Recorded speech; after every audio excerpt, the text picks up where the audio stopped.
हर हर महादेव साथियों। मैं Sujit Kumar Rao study centre के ऑनलाइन प्लेटफॉर्म पे आप सभी का स्वागत करता हूं। साथियों, आज महाशिवरात्रि का दिन है और मैं राव स्टडी सेंटर की तरफ से आप सभी विद्यार्थियों के उज्जवल भविष्य की कामना करता हूं। साथियों, आज मैं एक अहम मुद्दा को लेकर आया हूं, एक ऐसा टॉपिक जो संविधान में हमेशा विद्यार्थियों के कष्ट का कारण रहा है। साथियों, बहुत सारे विद्यार्थी पढ़ते हैं कि राष्ट्रपति का चुनाव एकल संक्रमणीय मत पद्धति से होता है, आनुपातिक प्रतिनिधित्व के एकल संक्रमणीय मत पद्धति से होता है, सिंगल ट्रांसफरेबल वोट सिस्टम जिसे इंग्लिश में कहते हैं। साथियों, ये है क्या, ये कैसे काम करता है और किस प्रकार से वोटों का यहाँ ट्रांसफर होता है, इसको आज हम बारीकी से समझेंगे, इसकी विशेषताओं को। ठीक है, चलिए आज हम शुरू करते हैं। तो पहली बात यह है कि भारत में राष्ट्रपति का जो चुनाव है वो अनुच्छेद 54 और 55 के तहत किया गया है, यानी आर्टिकल 54 और 55 इलेक्शन ऑफ प्रेसिडेंट के बारे में बताता है। ठीक, लेकिन इसमें एक बातें आपको तय करनी होती है पहले कि जो राष्ट्रपति का जो चुनाव है वो चुनाव एकल संक्रमणीय मत पद्धति के द्वारा होगा। लेकिन एकल संक्रमणीय मत पद्धति एक प्रकार की प्रक्रिया है जिससे चुनाव होता है। देखिए, भारत में दो प्रकार से चुनाव होता है, एक है एकल संक्रमणीय मत पद्धति और एक है past post the first past the post system. First past the post system, first past the post systems के माध्यम से जो चुनाव है वो आप देखेंगे एमएलए का, एमपी का चुनाव यानी सांसद और विधायकों का जो चुनाव है first past the post system से होता है। साथियों, लेकिन इन दोनों में क्या अंतर है इसको भी हम किसी और दिन किसी वीडियो में समझेंगे, लेकिन आज हम सबसे पहले राष्ट्रपति के चुनाव को ध्यान देते हैं। देखिए, हमारे यहाँ राष्ट्रपति के चुनाव के लिए हमें सबसे पहले निर्वाचक मंडल का निर्माण करना पड़ता है। अब आपको समझना होगा कि निर्वाचक मंडल होता क्या है ये निर्वाचक मंडल। जिस शब्द को मैंने लिखा है इंग्लिश में इसे इलेक्टोरल कॉलेज कहते हैं। निर्वाचक मंडल साथियों, इसमें यह है कि भाई जितने भी वोटर्स हैं जो वोट देने वाले हैं उन सभी वोटर्स, आखिर राष्ट्रपति को कौन कौन वोट डालेगा ये बात तय होती है निर्वाचक मंडल में। और इसमें आप देखेंगे कि राष्ट्रपति के चुनाव में आप देखेंगे कौन कौन शामिल होता है। इसमें देखेंगे कि पहले लोकसभा के सदस्य, लोकसभा के निर्वाचित सदस्य, साथियों ध्यान देना है कैसे सदस्य, तो निर्वाचित, मनोनीत सदस्य इसमें शामिल नहीं होते हैं, इस बात को ध्यान रखना है। फिर देखेंगे आप कि राज्यसभा के निर्वाचित सदस्य, इसमें भी निर्वाचित शब्द जोड़ना है क्योंकि निर्वाचित शब्द का यहाँ महत्व है। इसके बाद आप देखेंगे तीसरा पॉइंट जो है इसमें राज्य के विधानसभाओं के निर्वाचित सदस्य, विधानसभाओं के निर्वाचित सदस्य भी इसमें शामिल होते हैं, इस बात को ध्यान रखिएगा। राज्य के विधानसभाओं के निर्वाचित सदस्य भी इसमें शामिल होते हैं, इस बात को ध्यान रखना है। इसके बाद इन तीनों के बाद एक चीज और ध्यान रखना है कि यहाँ दिल्ली और पांडिचेरी विधानसभा के निर्वाचित सदस्य भी इसमें शामिल होते हैं। यानी एक चीज और इसमें ऐड कर लीजिए कि दिल्ली और पांडिचेरी विधानसभा के सदस्य, दिल्ली प्लस पांडिचेरी विधानसभा के सदस्य भी इसमें शामिल होते हैं। लेकिन यहाँ भी ये शब्द है कि ये भी जो सदस्य आएंगे वो निर्वाचित होंगे, विधानसभा के निर्वाचित सदस्य इसमें शामिल होते हैं। अब ये बात तो तय हो गई कि इसमें कौन कौन शामिल होता है और कौन इसमें वोट डालेगा, ठीक है। लेकिन एक बात इसमें यह भी तय करना होता है कि आखिर चुनाव में किसका मूल्य कितना होगा। यहाँ मत का मूल्य निकाल जाता है, जैसे वोट की वैल्यू क्या होगी। जैसे मान लीजिए आपसे कहा जाए कि क्या हिमाचल प्रदेश या फिर अरुणाचल प्रदेश या फिर नागालैंड यानी नॉर्थ ईस्ट के जितने भी स्टेट हैं, अगर किसी की बात की जाए तो अगर उसमें हम देखते हैं कि उसके विधायक का मूल्य ज्यादा होगा या फिर उत्तर प्रदेश के विधायक का मूल्य ज्यादा होगा।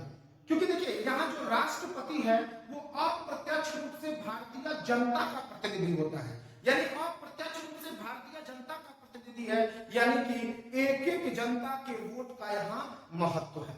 इसलिए जिस राज्य में ज्यादा जनसंख्या होगी, ज्यादा जनसंख्या पर विधायक आ रहे हैं, उस राज्य के विधायक का वोट वैल्यू क्या होगा, ज्यादा होगा। ठीक है, इस बात को आपको समझना है। इसके बाद अगर आपसे पूछेगा कोई कि निर्वाचक मंडल में कौन कौन लोग शामिल होते हैं, तो आपको बताना है लोकसभा के निर्वाचित सदस्य, राज्यसभा के निर्वाचित सदस्य, और इसके साथ साथ सभी राज्य के विधानसभाओं के निर्वाचित सदस्य, और उसके साथ साथ आप देखेंगे कि दिल्ली प्लस पांडिचेरी विधानसभा के निर्वाचित सदस्य इसमें शामिल होते हैं।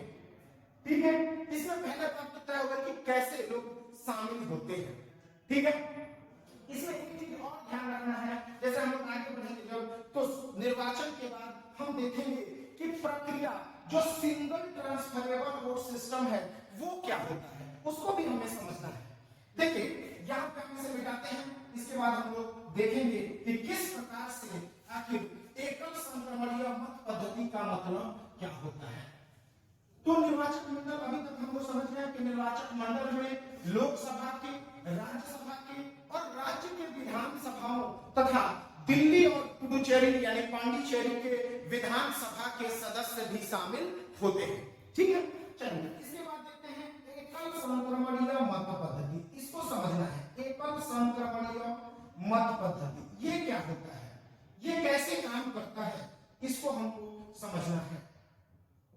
तो पहले हम ये समझेंगे सिंगल ट्रांसफरेबल वोट सिस्टम इसे कहते हैं। पहले हम समझेंगे कि आखिर चुनाव होता कैसे है।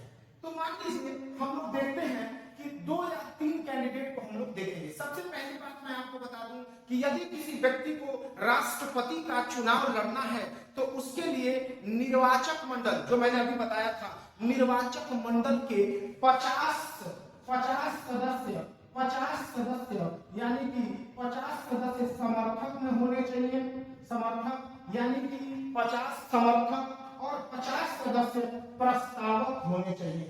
50 सदस्य कैसे होने चाहिए, जो उस व्यक्ति का नाम प्रस्तावित करें। जैसे मान लीजिए आपको चुनाव लड़ना है तो आपके लिए निर्वाचक मंडल के 50 सदस्य ये बोले कि चलो ठीक है ये व्यक्ति चुनाव लड़ना चाहता है, तो इसके लिए हम लोग इसका नाम हम सबसे आगे रखते हैं। ठीक है, फिर उसी नाम पे 50 लोगों का समर्थन भी आवश्यक होता है। 50 सदस्य समर्थक के रूप में और 50 सदस्य प्रस्तावक के रूप में होने चाहिए, तब कोई व्यक्ति नॉमिनेशन डालता है राष्ट्रपति पद के लिए। चलिए इस प्रकार के मान लेते हैं 3 व्यक्तियों ने क्या किया, नॉमिनेशन डाल दिया, और एक का नाम हम लोग ए रखते हैं, एक का नाम ए, दूसरे का नाम बी, तीसरे का नाम हम सी रखते हैं। चलिए ठीक है, आंकड़ा छोटा रखेंगे ताकि चीजों को समझने में आसानी हो सके। ठीक है, चलिए मानते हैं हम कि भाई कुल निर्वाचक में यहाँ पे चुनाव प्रक्रिया को समझने के लिए हमें समझना होगा कि मान लीजिए 20, 15 या 10 मान के चलते हैं कि 10 वोटर हैं हमारे पास। इसमें एक बात ध्यान देना है कि जो भी वोटर होगा, जितने भी लोग वोट डालने जाते हैं, वो जितने कैंडिडेट होते हैं उतने वोट डालते हैं। जैसे यहाँ पे 3 कैंडिडेट हैं तो एक व्यक्ति 3 वोट डालेगा। कैसे डालेगा, जैसे आप लोग एग्जाम देने जाते हो तो आपके पास विकल्प होता है सेंटर चुनने का, तो उसमें आप प्रथम वरीयता का सेंटर चुनते हो, द्वितीय वरीयता का सेंटर चुनते हैं और तृतीय वरीयता का सेंटर चुनते हैं। उसी प्रकार से राष्ट्रपति के चुनाव में हर एक व्यक्ति अपना प्रथम वरीयता का मत देगा, द्वितीय वरीयता का मत देगा और फिर तृतीय वरीयता का मत देता है। ठीक है, चलिए इसमें मान लेते हैं ये राम है, ये क्या है, राम है, इसने ए को प्रथम वरीयता का मत दिया, इसने फर्स्ट प्रायोरिटी किसे चुना, ए को, लेकिन इसके पास तो विकल्प अभी 2 भी बचा है क्योंकि इसे सेकेंड और थर्ड वरीयता भी देना है। तो इसने क्या किया कि इसने इसे सेकेंड वरीयता दे दिया और इसे थर्ड मतलब तृतीय स्तर पे रख दिया। इसके बाद हम देखते हैं सीता है, सीता को भी वोट डाला है। सीता ने क्या किया कि अपना वोट जो है फर्स्ट वरीयता का बी को चुना, क्योंकि सीता को लगता है कि सबसे बढ़िया कैंडिडेट ये है। ठीक, तो सीता ने फर्स्ट तो इसे दे दिया, लेकिन सेकेंड और थर्ड भी देना है सीता को, तो सीता क्या करेगी, सीता इसे अपना सेकेंड देती है और इसे अपना थर्ड वोट डालती है। फिर बारी आती है रावण की, रावण है, रावण क्या करेगा, रावण जो है वो सी वाले को अपना फर्स्ट वरीयता देता है सी के बाद वो सेकेंड वरीयता जो है वो इन्हें देता है और थर्ड वरीयता ए को देता है। इसके बाद और भी कैंडिडेट हैं, जैसे श्याम हो गया। श्याम क्या करता है कि फर्स्ट वरीयता का वोट इसे डालता है, सेकेंड वरीयता का वोट इन्हें डालता है और थर्ड वरीयता इन्हें देता है। आते हैं बात है गोपाल की। गोपाल क्या करेगा, गोपाल जो है उसने फर्स्ट वरीयता इसे दे दिया, फर्स्ट वरीयता इसे, सेकेंड वरीयता इसे देता है और थर्ड वरीयता इसे देता है। इसके बाद आप देखेंगे कि एक और व्यक्ति का नाम हम ले लेते हैं, कोई भी सोहन, मान लीजिए सोहन है। सोहन क्या करेगा भाई, तो सोहन जो है वो यहाँ पे देखेंगे कि हम इसे फर्स्ट वरीयता देते हैं, इसे सेकेंड वरीयता देते हैं और इसे थर्ड वरीयता देते हैं, ठीक है। इसके बाद आप देखेंगे कि एक मोहन है और मोहन ने भी वोट डालना है, मोहन को भी वोट डालना है। मोहन, एक और व्यक्ति है जिसका नाम मोहन है और मोहन भी वोट डाल रहा है भाई, मोहन वोट डालेगा और मोहन किसे वोट डालेगा, यहाँ पे देखिए आप से एक वोट इन्हें पड़ा है, एक वोट इन्हें पड़ा है और यहाँ पे 3-3 वोट पड़ चुका है, ठीक। तो मोहन आते हैं और मोहन क्या करते हैं कि एक को फर्स्ट वरीयता दे देते हैं, मोहन एक को फर्स्ट दे देते हैं और इसे सेकेंड देते हैं और इसे थर्ड वरीयता देते हैं। अब क्या होगी कि अब काउंटिंग शुरू होगी, काउंटिंग शुरू होगी। ध्यान रखना है कि 50% प्लस 1 वोट आएगा तभी माना जाएगा कि आपको बहुमत प्राप्त है। अब देखिए यहाँ पे जब अब गिनती हुई तो इन्हें फर्स्ट वरीयता के मतों की गिनती होती है, तो यहाँ पे प्रथम वरीयता जो है 1, 2 और 3 मिला है इन्हें, और यहाँ जब काउंटिंग हुई तो 1, 2 और 3 मिला और ये दोनों कैंडिडेट बराबर हो गए। मित्रों इस स्थिति में जो सबसे कम, मतलब जिसे सबसे कम प्रथम वरीयता की का मत मिलता है उस व्यक्ति को इस काउंटिंग से बाहर कर दिया जाता है। जैसे हम देखेंगे सी को सिर्फ और सिर्फ एक ही प्रथम वरीयता का मत मिला है, तो इसको हम गिनती से क्या करेंगे, बाहर कर देंगे। लेकिन इसमें यहीं पे समझने वाली बात है कि यहाँ पे जो फर्स्ट वरीयता का वोट इन्हें मिला है उस व्यक्ति ने, जैसे रावण ने इन्हें फर्स्ट वरीयता दिया, तो रावण ने किसी को सेकेंड वरीयता भी तो दिया होगा, तो जो रावण का दिया हुआ फर्स्ट वरीयता का वोट है ये सेकेंड वाले में ट्रांसफर हो जाता है और इसी सिस्टम को कहते हैं सिंगल ट्रांसफरेबल वोट सिस्टम। यानी वोटों का यहाँ पे ट्रांसफर हो रहा है कि नहीं हो रहा है। इस व्यक्ति को एक ही मिला, सबसे कम मिला है और सबसे कम मिलने के कारण इसको गिनती से बाहर कर दिया जाएगा, तो इसके फर्स्ट जो प्रायोरिटी का वोट मिला है वो तो बर्बाद हो जाएगा। तो जिस व्यक्ति ने इसको फर्स्ट दिया उसने किसी को सेकेंड तो दिया होगा और जिसको सेकेंड दिया है उसमें वोटों का क्या हो जाता है, ट्रांसफर हो जाता है। अब आप देखिए कि बी वाले के पास ये वोट तो ट्रांसफर हो गया, यानी यहाँ भी इसे फर्स्ट मिल गया और आप देखेंगे कि 1, 2, 3 और 4 और इसके पास है 1, 2 और 3, यानी कि ये व्यक्ति जो है ये विजयी हो गया, क्योंकि कुल वोट देने वाले लोगों की संख्या कितनी है, 1, 2, 3, 4, 5, 6 और 7 और 7 का आधा से अधिक होता है 4 और 4 जो है वो लोग 4 वोट किसे मिल गया, बी को, और इस प्रकार से बी जो है इस राष्ट्रपति के चुनाव में विजयी हो जाता है। ठीक है, तो देखिए इस प्रकार से आखिर लोग कहते थे, बड़ी भारी भरकम शब्द का प्रयोग करते थे, सिंगल ट्रांसफरेबल वोट सिस्टम, एकल संक्रमणीय मत पद्धति। देखिए संक्रमणीय का मतलब यही होता है कि यहाँ से वोटों का क्या हो रहा है, संक्रमण हो रहा है, यानी यहाँ सी से वोट बी में ट्रांसफर हो गया। इसी सिस्टम को कहते हैं एकल संक्रमणीय मत पद्धति या सिंगल ट्रांसफरेबल वोट सिस्टम।